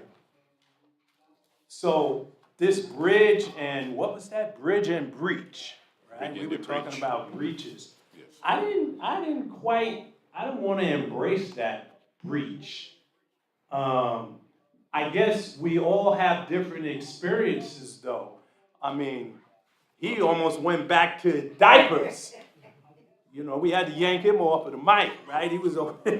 He went way back and a whole level of experiences as an African coming from the continent to African America and some of the kinds of experiences that he went through. And so, but we've all had different experiences. So I can tell you mine was slightly different. I didn't come straight from Africa. That Flateau is Afro-Louisiana, but Africans into Louisiana, Yeah, that's right. enslaved Africans, right, from everywhere. That's where we all are right now. That's if we go back far enough, and we need to do our homework there, and we'll find out. And I can tell you right now that, well, I'm one of 7 siblings, brothers and sisters, more sisters than brothers. But in my family and relatives, between marriage and relatives, Nigeria, Jamaica, Trinidad, Sierra Leone, Haiti. So Latino, Afro-Latino, Afro-Asian. What do you call that when you United Nations. that food? But the culinary metaphor that she was using. Yes. Kalulu. That's one. And anybody else out of Louisiana, what do you call that? When you like call that? Jambalaya. We're from everywhere. So if we just check our own family, we need to do that. Because we're connected by gene and blood, whether we want to own it or whether we know it. We should do that homework so that we know what our own ancestry is. And it's not all African, it's some European, he kept talking about white boys, you know. Yeah, there's we're mixed in too. Irish, Italian, Jewish, whatever. Greek, the Greek freak? Oh, yeah, I That's the remember name, right? Yeah. What they mean, yeah, but he's African. And what, his daddy was Greek or is No, Greek? they Huh? are Nigerians. Huh? Oh, his citizenship is Greek. Yes. So we've got all of that mismatched all up in there. So to help bridge this breach, we should think, I was trying to come up with a metaphor or a tool. And think about concentric circles. Concentric circles getting larger and larger and larger, starting with self. Starting with self. There's certain things that we can do individually to bridge the breach. Being open to other people. Needing to sometimes educate other people because they have their own stereotypes or misconceptions about who I am, who we are. And sometimes they need to be corrected. Don't listen to them talk garbage and walk away. Okay? Sometimes they need to be put in check. Start self level. Self-knowledge. Who am I? Where did I come from? Where did my parents come from? Where did my great-parents come from? Where did my great-great-parents come from? Etc. Can you check that list? Taking you all the way down to South Carolina. And do you know that the South Carolinians, though, came from Barbados? And the Barbadians came from Africa. Connect all of those dots. Family. I mentioned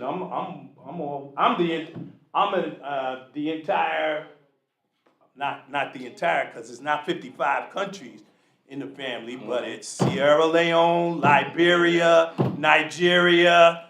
They're like intermarried. They're already in my family. Outlaws, in-laws, love them or not, but they're there, and we have children. Sometimes you come together, right? Birth party, a birthday, baptism, marriage, funerals. You be mumbling under your breath at some of those funerals. I'm glad they're gone. No, she's gone, whatever. But that's the family reunion. I love that song. Isn't that the OJs?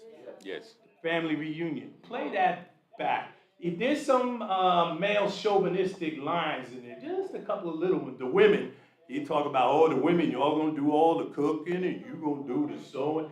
That was like old school. We know, we're smart enough to know that game is gone, right? We're clear on that. Family reunions, meetings, those are initiatives we can take on a personal level or on a family level. We don't have to wait for some new law, or we don't have to wait. We don't want to see we don't have to wait until after Tuesday tomorrow to see who won. We're winning. That should be in our head. We're winning. We're gonna win. We're winning. And a vision, that Pan-African vision. It's all of us. Organizations and institutions. We're sitting in the middle of an institution. This is not accidental. And it's not accidental that y'all still sitting here till, damn, I'm not even going to tell you what time it is. Give yourselves a round of applause. But institutions and organizations can bridge the breaches too, right? No, that's not happenstance. It's providential. I'm a Christian. All Africans aren't Christian. right? Some are Muslim. Islam has been in West Africa before the slave trade even started. The transatlantic slave trade didn't start until about 1400. But Islam came down from North Africa into West Africa around 1100. So we have that root in our own history and our own legacy. We need to embrace. We can't all be Baptists. You know what I'm saying? Or I happen to be, just a disclosure. I'm African Methodist Episcopal. That's what I am. I'm AME. And I used to be Catholic. I said out of Louisiana, that's the French, the Spanish. Those were the Catholics. Those were the Catholics that launched the Atlantic slave trade. Blessed by the Pope. 1494. Okay, the Pope. Because it was getting so lucrative, they were about to have them, they were trying to take each other out. And the Pope said, no. We'll just draw a line down the middle of the globe. And Portugal, you can have all that over there, including Brazil, etc. And Spain, you got the rest. Speaking of the white boy, don't fight about it. We'll just take it all. You get this, you get that.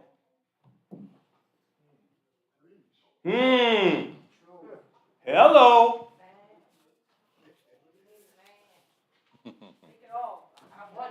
Well, no, but they can't, no. This has been going on for 500 years. When are we going to say, no mas? No mas, no more. No more. No more in the Caribbean, no in North America, no in South America, no on the mother continent. It's over.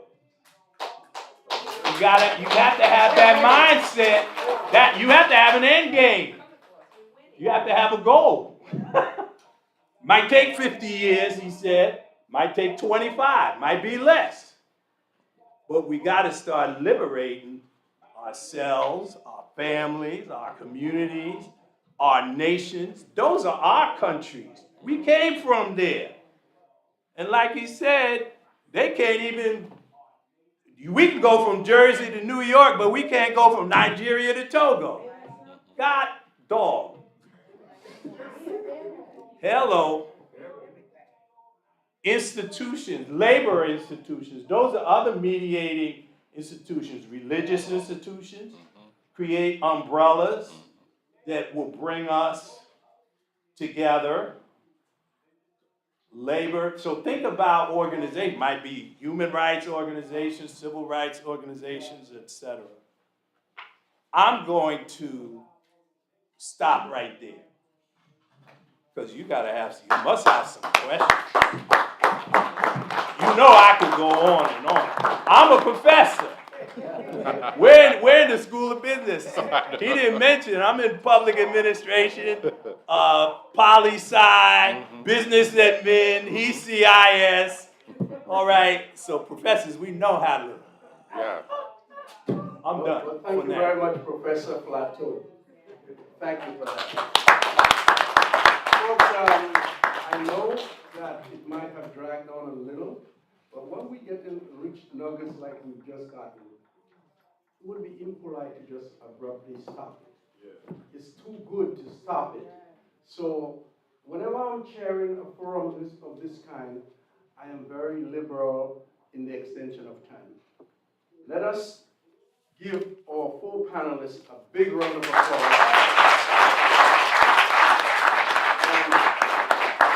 And let me just try to put a cap on it by saying, Dr. Fadairo, good things are going to happen. By the grace of God. Because some of us are determined to make it happen. Like Bob Marley said, only we could liberate ourselves from mental slavery. Only we could do it. The persons who attempted through slavery to destroy our humanity are not going to be the people to restore our humanity. No. Common sense tells us that. So the task falls upon us to take care of our business, and we will do it. Amen. I would tell you how encouraged I was when recently the leader of 2 African countries came to Jamaica to apologize for their role in slavery. That was big. Shirley, a delegation from Sierra Leone came to the small island, offshore island of Khari. They came there because they understood that their families were enslaved there. And when they came, the whole island got together with the visiting delegation. They cooked and danced and realized that everything remained the same. Not much had changed. So there is hope, folks. There is hope. When we start finding little areas to get together and start building the bridges, we know there is hope. Today, there's talk about Reparations. yeah, we'll get to that. But let's talk about airline passages, direct trading between the Caribbean and West Africa, and opening up airline routes. So there is hope. Dr. Flateau talked about reparations.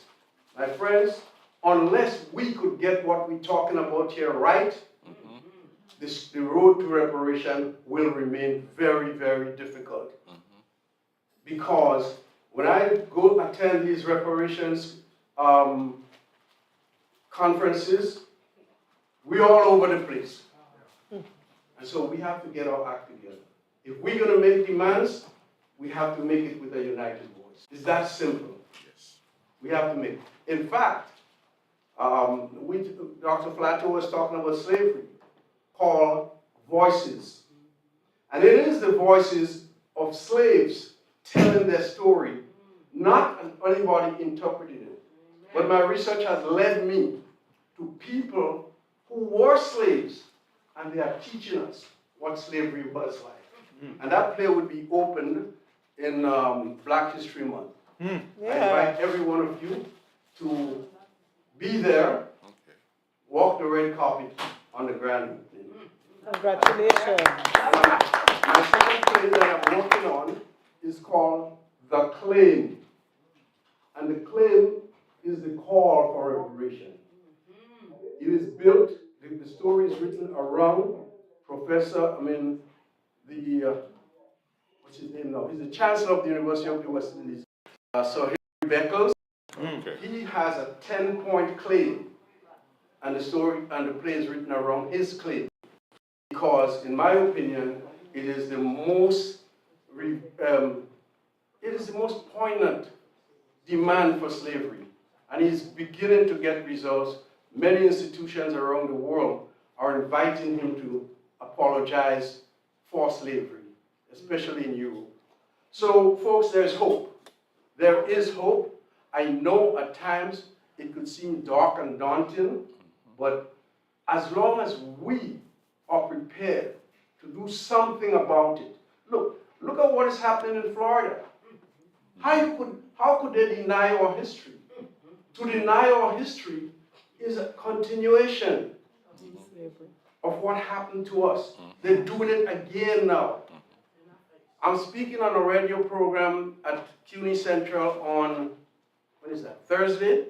And it's a UN report that calls out the United States for its human rights violation in the prison system, especially directed to black people, shackling black women, having, as we speak, black people working on plantations in Louisiana, what plantation that was one slavery plantation. We're sending prisoners to work there free as we speak. It is not my report, it's a UN report. And what shocked me, the UN, out of respect for the sovereignty of its member states, don't usually do this kind of thing. They don't usually call out one of the members. And so when I read that report, I was very surprised. It had to be extreme, because the UN carefully, they have a reputation to protect, and they called out the United States for its racist attitudes towards black people in 2023. The report was published on September 21st this year. So they're not talking about history, they're talking about today. So folks, be encouraged. We are shedding light on a lot of things. We first have to shed light before we could.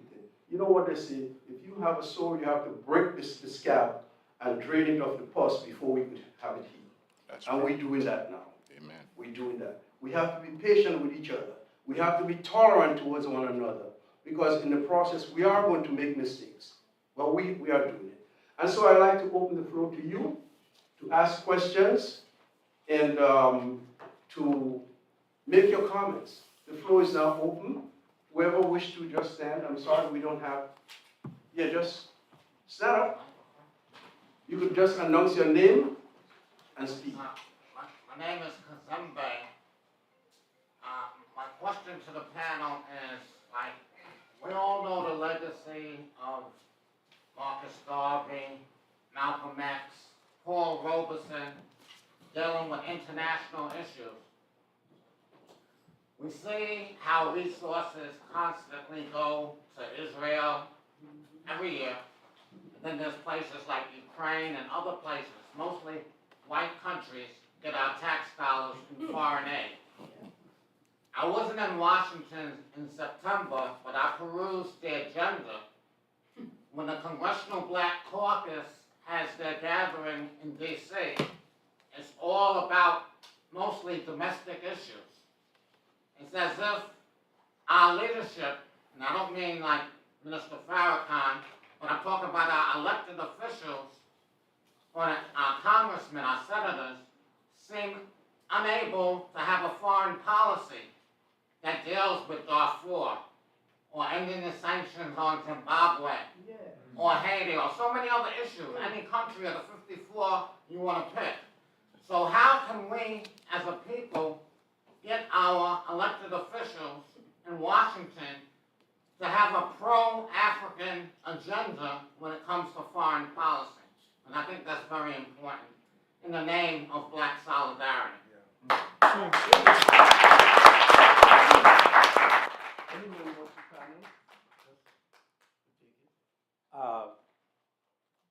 I think it sounds like there need to be some meetings that bring together that range of issues you just cited, brother. And there should be a solid document, a clear document. And then we have to parlay that to our leaders that are supposed to represent us. In my class, that's one of my exercises. That was our midterm. They represent you. All right? Well, we have to articulate what is the agenda that we want our politicians to represent us in those powers of circle. When we get that agenda, then we just need to start shopping that to our representatives to carry that, whether it's in City Hall or Albany or Washington, D.C. That needs to be made known. Okay, go ahead, please. I'm dead. Oh, Public hello? policy development, PA 201 or whatever that is. I was now going to say, I remember when I was a student of Medgar College, Dr. Green, remember Roger Green? He would take us, there were issues that we had to take to the city council, right? Remember that, Vivian? So just to go, the step before what Dr. Flateau suggests is, I'm going to ask a question. How many of us here in this room knew about those issues before the young man here brought it up? Good, right? But that's not everybody. So before we can get the people who are sitting where they're sitting to represent us about these issues, we got to talk about it amongst ourselves. More education. Each one got to teach one. We got to raise these issues. You know, instead of just talking about love and hip hop or where women don't want to go for, there's a big conversation about where you can't take someone for a date anymore. Right, thank you very much, nonsense, right? These conversations have to be the conversations that we have on a regular. These are the conversations we gotta raise with our bros. Bro, how you doing? Good, and see you in a long time, yeah. And what about that thing in Darfur? We gotta start there because the issue with us, our problem is solidarity, meaning we are not united. Right. And it's the squeaky wheel that gets the oil. We're not squeaking. And that's why other communities get what they want. When you drive along Eastern Parkway, do I need to say any more? No. All right. Well, also, let me just append to that most of the time, when I look at what is going on, I'm torn between asking myself, are the elected politicians afraid of losing their seats, tackling serious problem, or the local constituents don't tell them what to do? Because you see, it's easier to say, but there has to be somebody that says, listen, let the chips fall where they may. And what I find with our politicians is like, you only see them when they're collecting signatures to run for office. Thereafter, they disappear. And I don't know why, but one of the reasons why I ran when I said I wanted to run was that if after 2 years or 4 years or whatever number of years, you kick me out, I'm a trained professional. I can always go back to what I was doing. None of them is ready to go back to what they are doing because of the laggies that come with the position. But the important thing is also is that they don't want to push the envelope so far so as not to annoy, their counterparts. Oh, I live in Republican this thing. I don't want to lose. All right, but at least the important thing is legacy. It's not the number of years that you spend representing them. If you cannot point to something of substance that you actually do for your people, and it goes to the fact that they see Africa, some people still see Africa as the backwaters that are some civilized place and all that. No. I mean, believe me, if Africa is that bad, why is it that white people always go to Africa and it's we black people that don't want to go back? So, and I think this is something that we need to think about, that no, we need to reconnect. I know we are hurt in different ways, but unless we come together, believe me, the hurt is not going to go anywhere. And you see, one thing I've noticed in this country is that the white politicians, they try not to make the same mistake twice. So if they had allowed in the 60s for us to get certain leverage, they make sure if you look at the laws every day now, they keep on changing the laws. And I've said that most of the laws that they are now implementing was written in 17-something when you have slavery. And it's because it pays certain segment of the society. It works for them, so nobody's going to change it. No, we have to kick against it. If we have to knock down the door, so help us God. Thank you. Thank you. Ladies and gentlemen, we're not going to have many more questions, but I want to say to you, even if we didn't have much more questions, this is perhaps a very fundamental issue that you raised, and we all have different ways of looking at it. I'll tell you this, as someone who has been raised in a colonial society, who have been close to politics, I have come to the conclusion that we were duped into looking to politicians to solve our problems. Yes. They can't. And I'll tell you why they can't. The number one priority is re-election. Not solving our problems. The number one priority. And that's told to me from different active politicians. Without the power, we're nothing. So everything we do, the first priority is, so if a politician has to go to the man who's suppressing his people to get reelected, he will do it.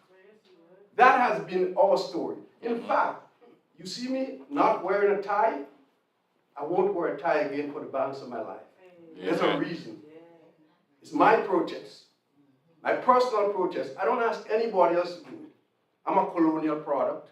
I know what happened to me because of how colonialism, I was misdirected. And so that's my personal protest. I'm never going to wear a tie till the day I die. But you see this thing? Looking to the wrong person to be our savior, this is what's plaguing us too often. I'll tell you something that I've noticed too. A lot of our educated people are educated out of our culture and then sent back into our community to lead us down that road. And so these are issues. When we talk about problems, how do we strategically sit down and actually address these problems in a very non-angry manner? We don't have to be angry with each other. We have to learn to manage our anger. But we have to, at the same time, we cannot push some of our real problems under the rug for the sake of peace. I don't care at this stage of my life who hates me. I am never going to stop telling it as I see it. Am I wrong? Am I right? I don't care. Because I've lived it. And I have my theory of what is suppressing us as a people. And some of us, our consciousness is underdeveloped. So let's move on. Having said that, let's move on, my brother. I'll give you the floor. First, I think I saw a lady back there. Let's mix up the sexes. Man, lady, I'll come back to you. Lady, go ahead. Yes, so I have a question. The number of pro-immigrant groups have historically outnumbered those of non-pro-immigrant groups, and the research shows that. However, more recently, perhaps due to the increase of influx of immigrants coming to New York as it being a safe haven space, Mayor Adams has reported that New York City has spent billions to assist immigrants from Spanish-speaking countries and African countries as well. Can you guys touch on and discuss the anti-immigrant groups and their role to intently divide people and different diverse communities and the response of the pro-immigrant groups to that? Well, thank you very much for that question. We're all immigrants. We just happen to come to these shores at different times. And when you look at what is happening today, I don't know if any of you follow daily events. America is saying, oh, China, Russia, they have influence in Africa, they're doing this, they're doing that. Well, what they are not telling you is this. If you look at the history of Africa, China, Russia, they don't care who you elect. So long as it's your election, they respect it. America wants to put somebody that they can work with or will listen to them. And the bottom line is the resources, not that they really care much about the people there. And that's why some of the young African leaders like Kagame, like what's the other one in Kenya and all that, they've decided that no, we need to hold the bull by the horn. Lately, Kenya said, we are sending police to Haiti to help with the crisis in Haiti. And why do people keep coming? Because of the dollar. Oh, if you go to America, you do this, you do that. And they fail to think that, how do I even get the working papers? What is the living expenses alike? And things like that. So they have this vision, or whatever you want to call it in their head, that once they get here, is this. And after the Cold War, one thing that they tried to do, and Trump said it loud and clear, that he would prefer, the whites from the Eastern European bloods to come in than Africans, because they are afraid that if at any time the black people's population surpasses them, there might be repercussions for what they did. Now, how do we now stave the migration? Number one is education. We don't have a very strong African voice in this country. You know, we are very disunited in our little ways. We have our different groups and all that. I don't know how we do it. Maybe Ambassador Posu, who had been there in a larger space, can, you know, advise. But the important thing is that there has to be education, that not everything that glitters is gold. And that most of the countries, because, for example, just to support the question you asked, when I look at people walking all the way from Venezuela to Mexico and all, I say, how bad could it have been in that country?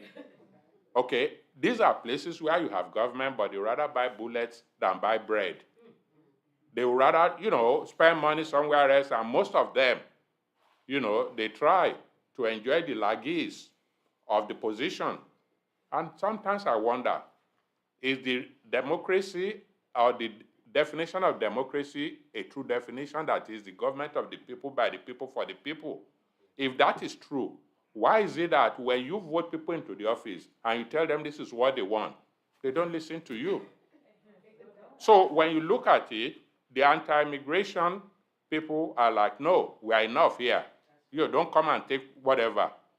And mostly when you see this, that's why even in New York, if you look at it, you have Little Italy, you have this, you have different continental areas and all that, and just to maintain dominance. Then pro-immigration people, I say, well, we came here, let them come. Okay, this land of opportunity. And that, you know, argument will continue. It's not going to stop anytime soon, because if the African stops coming, unless those other countries have very good, you know, economic, you know, program, the people will keep coming. Even though when they come here, they find out that there's nothing here. So rather than encourage those governments, like I said, to take care of their people, they are more concerned about the resources. For example, recently, Niger Republic, just next door to Nigeria, they had a coup. And they say, wow, they have to return the guy and all that. Do you know that's where they get the uranium that they use, and guess how much they give to the country? 5%. Okay? Then if you look at Congo, the government that was deposed have been in power for 54 years. Come on. You know, so these are the kind of things. And people try to keep these lackeys in power so that basically, and they don't care whether their people live or not. So there has to be a way whereby we have a unified voice, and it doesn't have to be 50, 100 people, but it has to be, I remember in the late 90s, we had a group, African Union. That's what we call it then. And it's composed of Ghanaians, Senegalese, you know, Sierra Leone, everybody and all that. But you know, black people, once we sit together, then the element of suspicion, like, yeah, so you think now that because you are from Nigeria, you have to be superior to us. And this is how the whole thing, you know, fizzled out. And that is the hands, the unseen hands of the, you know, the colonialists, because most of the time, when they want to have, for example, Nigeria says, okay, let's have a unified currency in West Africa. France will come and say, well, do you want to listen to Nigeria, so you want them not to be, you know, to be ruling you and all that. And those people, you agreed yesterday to do this today, because they said, no, I think, you know, we don't think that is good for us. Ambassador Posu. Yeah, you remember when we were in Mauritius, when Niger came and we were looking for uranium. You remember that? Okay. So it's going to go on, but it's something that can be handled. Thank you. Go ahead. Yeah. Thank you. I appreciate the panel. A lot of concepts and events were raised during this conversation. I felt was important: Pan-Africanism, colonialism, neo-colonialism. One thing I wanted to uplift was international. This is the International Decade for People of African Descent. I've been teaching for 6 years. Every semester, at the beginning of the semester, I ask anybody if they know that this is the International Decade of People of African Descent. No one knows. 2024 is next year. That's the end of the decade for people of African descent. I had a student who said, hey, we had COVID, you know, maybe we can lobby for 2 more years. We'll see what happens, right?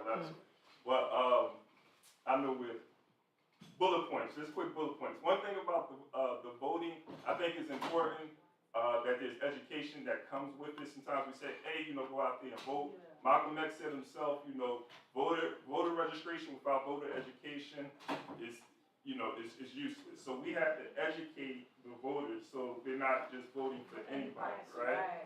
So that's very important. And I know that our ancestors, died for voting, and we run that narrative. But one of the things I think we have to start doing as well is to tell the other narrative. There's people who died and was incarcerated, fighting for self-determination, fighting for nationalism, like Malcolm X, Marcus Garvey, who was deported. So there's other stories and there's other movements that need to be uplifted as well. Everybody, and also with the voting, last thing I moved. The last thing with the voting, there were people who were out there on the ground to get the Voting Rights Act passed. It wasn't voting that got the Voting Rights Act passed. So we have to get in the streets and the community if we want change, because voting alone isn't going to bring about change. All right, so thank you very much. I have some ladies in the corner out there. Folks, I can tell you already that everybody won't get a chance because I'm getting the signals that we should be wrapping things up. So make it quick. We're going to make a comment if you could at this point. Go ahead. Now the lady in the back there. Behind you. Yes, you. My name is Lindra Waka. I'm a student at Medgar College. I just want to make a statement about the community and having the backing of a country is very important. I lived and born and raised in Brooklyn. I moved to Inwood, and I moved to that community, and every building, every store, Dominican. Even into MTA, like Dominican. And I was like, how did they do this? And I realized they do have a backing of a country, even a small one. You know what I mean? It goes a long way. And I think that in regards to the Black community, it's cool to go to your politicians and your American constituents, but without an outside influence, it's very difficult to have that change. So it is important that we make the connection with African countries, to support us and make sure that our agendas are heard. With that, I have a question. Africans, Hispanic people, the Caribbeans and African Americans have shared injustices. Police abuse, low wages, poor working conditions, and discrimination. In his essay, Bridging the Black Immigrant Divide, Alan Jenkins, Executive Director of the Opportunity Agenda, speaks about the conflict and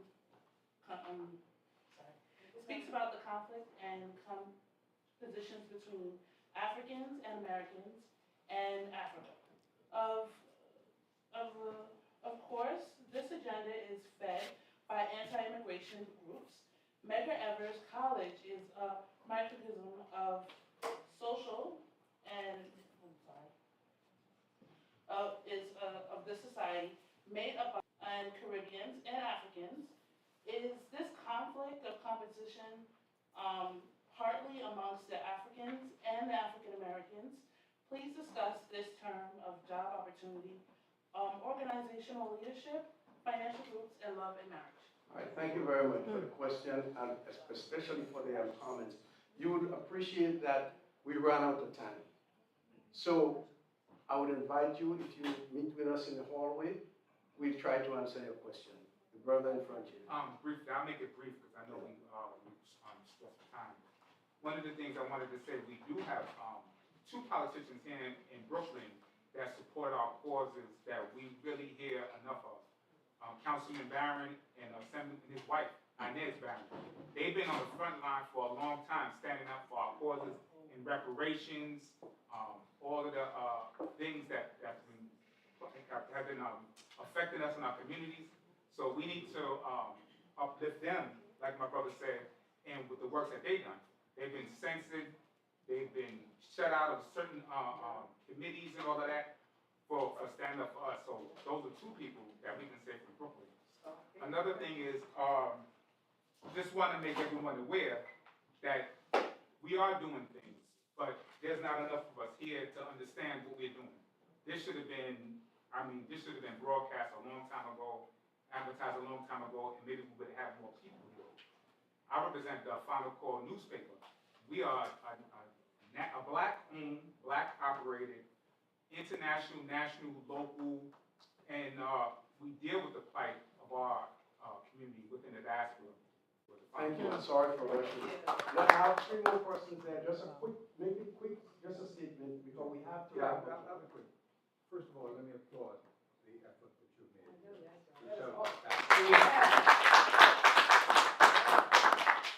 It's a family. We're gonna build from here on. We're winning. Positive. Winning. Yeah, so, I want to thank the Caribbean Research Center for giving me the opportunity to organize this forum. I want to thank the director, the executive director, Dr. Irish Bramble. I want to thank our provost for facilitating this here and also for spending the whole evening here with us. That's very impressive. Thank you. I want to thank Ms. Juliana Bacchus Edmondson, the administrator in the Caribbean Research Center. She has done a tremendous job. I want to thank Sasha for making sure that this is streamed live. I want to thank Ms. Vivian Burns, who's always making sure that our office is well kept and that everyone who enters our office is well greeted. Ladies and gentlemen, thank you all for being here this evening, and let us continue this discussion among family. Thank you very much. Thank you. Thank you for your wisdom. Oh my God, oh my God. Thank you for your wisdom. Please don't take it off.